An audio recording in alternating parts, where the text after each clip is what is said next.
सर्दियां हैं और गाजर का हलवा नहीं खाया तो अब बना लो। अस्सलाम वालेकुम everyone, welcome back to my another recipe vlog. तो गाइस, इस व्लॉग में हम सर्दियों स्पेशल गाजर का हलवा बनाने जा रहे हैं। तो चलिए बनाते हैं। सबसे पहले हमने यहाँ पे ले रखी है 2 किलो गाजर। आप अपने हिसाब से, अपनी क्वांटिटी के हिसाब से आप ले सकते हैं।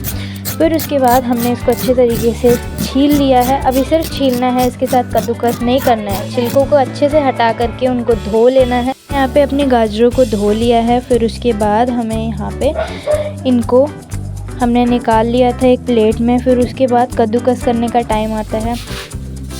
गाजरों को अच्छी तरीके से घिस लेना है। उसके बाद हमने यहाँ पे गाजरों को ग्रेट कर लिया था। फिर उसके बाद हमने यहाँ पे बहुत टाइम लगा था इस ग्रेटिंग में ही। फिर उसके बाद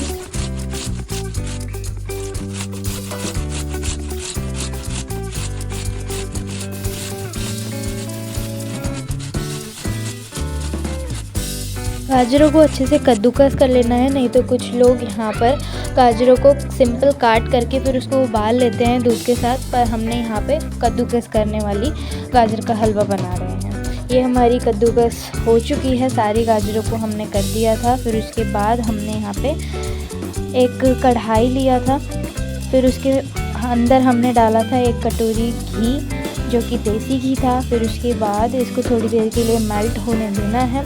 जब तक ये मेल्ट हो रहा है, इसको ना अच्छे से मतलब थोड़ा सा चला लेना है, नहीं तो ये हमारी जल जाती है, फिर अजीब सा स्मेल आने लगता है। फिर उसके बाद हमने यहाँ पर ये हमारी अच्छे तरीके से घी गरम हो चुका है, तो हमने यहाँ पर अपने कद्दूकस किए हुए गाजरों को डाल दिया है इसके अंदर, ताकि ये घी के साथ थोड़ा सा भुन जाए और एक अच्छा सा फ्लेवर हमारे खाने आएगा। फिर उसके बाद हमने इसको घी के साथ फ्राई होने के लिए रख दिया था। फिर उसके बाद इसको चलाते रहना है, नहीं तो ये जल सकता है। फिर उसके बाद सारे गाजरों को इसके अंदर डाल दिया। ये प्रोसेस जो है अभी इसका फ्राई होने का, वो 5-10 मिनट इसको फ्राई कर लेना है। इसको चलाते रहा हमने, नहीं तो ये नीचे से जल सकता है। फिर उसके बाद इसको चलाते चलाते हमारे हाथ भी दुख गए थे, पर फिर भी इसको पेशेंस के साथ हमने बनाया। पेशेंस बहुत ज़रूरी है, स्पेशली गाजर के हलवे बनाते वक्त, क्योंकि इसमें बहुत टाइम लगता है और ये बहुत ज़्यादा ही टेस्टी होता है, तो सबको इसको खाने की इच्छा होती है। फिर उसके बाद हमारे गाजर अच्छे से यहाँ पर बन चुका था। फिर उसके बाद इसको जो है वो मीडियम फ्लेम पर ही रख कर के पकाना है, नहीं तो ये बहुत ज़्यादा ही ज़रूरी है फ्लेम वाली चीज़, नहीं तो ये जो है वो जल भी सकता है। फिर उसके बाद हमने अपने दूसरी तरफ ड्राई फ्रूट्स वगैरह जो भी डालने हैं आप सबको, ड्राई फ्रूट्स तो बहुत ज़्यादा ही ज़रूरी होते हैं हर स्वीट में डालना, क्योंकि ये बहुत ज़्यादा ही हेल्दी होते हैं। फिर उसके बाद हमने इसके अंदर 2 लीटर मिल्क ऐड किया। फिर उसके बाद जितना ज़्यादा आप मिल्क ऐड करेंगे इसके अंदर, उसका फ्लेवर उतना ही एनहेंस होगा। फिर उसके बाद हमने इसके अंदर मिल्क ऐड कर दिया था।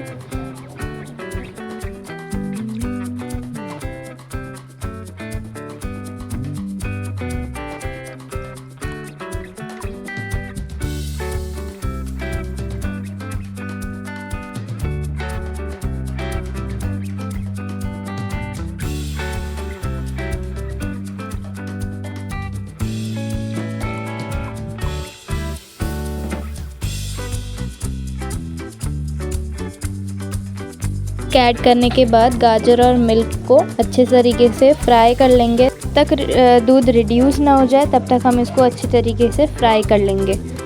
फिर उसके बाद हमने यहाँ पर 2 कटोरी चीनी ऐड किया। आप अपने टेस्ट के अकॉर्डिंग भी इसमें चीनी को ऐड कर सकते हैं। हमने यहाँ पे चीनी को पीस करके नहीं डाला है, कोई लोग पीस करके भी डाल देते हैं। फिर उसके बाद एक कटोरी कर करके हमने इसके अंदर गाजर में चीनी को ऐड किया है। फिर उसके बाद को अच्छे तरीके से चला लेंगे। चीनी जो है वो पानी छोड़ता है उसके अंदर, तो उसको भी अच्छे तरीके से, जब तक वो सूख ना जाए तब तक हमें उसको अच्छे तरीके से पका लेना है। फिर यहाँ पे हमने अपना मावा लिया था, इसको भी हमने ग्रेट कर लिया जैसे कि हमने गाजर को किया था। मावा जो है वो इस टेक्सचर में जब तक ना आ जाए तब तक इसको ग्रेट कर लीजिएगा। फिर उसके बाद हमने जो ड्राई फ्रूट्स कट किए थे उसको अपने गाजर के हलवे में डाल देंगे। ऑलमोस्ट हमारा गाजर का हलवा रेडी ही है, बस उसको थोड़ी देर और पकाने की ज़रूरत है। फिर उसके अंदर हमने इलायची पाउडर डाल दिया था। इलायची पाउडर ऑप्शनल है, अगर आप डालना चाहे तो डाल सकते हैं, क्योंकि इसके अंदर जब इसको डालते हैं तो बहुत अच्छा फ्लेवर आता है। अगर जिसको डालना है वो डाल सकता है। फिर उसके बाद इसको भी थोड़ी देर के लिए पकने के लिए छोड़ देंगे। यहाँ पे देख सकते हैं हमारे दूध जो है अभी भी रिड्यूस नहीं हुआ है। जब तक वो कम ना हो जाए, जब तक वो पूरी तरीके से सूख ना जाए, तब तक उसको पका लेना है। इसके अंदर फिर हमने अपना मावा ऐड कर दिया था। मावा जो है एक टेस्ट देता है बहुत अच्छा सॉफ्ट सा। फिर ये देख सकते हैं हमारा गाजर का हलवा यहाँ पे रेडी हो चुका है। किसके मुंह में पानी आया मुझे ज़रूर बताइएगा। मेरे अगले रेसिपी के लिए लाइक शेयर और सब्सक्राइब करना ना भूलें। मिलते हैं नेक्स्ट रेसिपी के साथ। अल्लाह हाफिज़।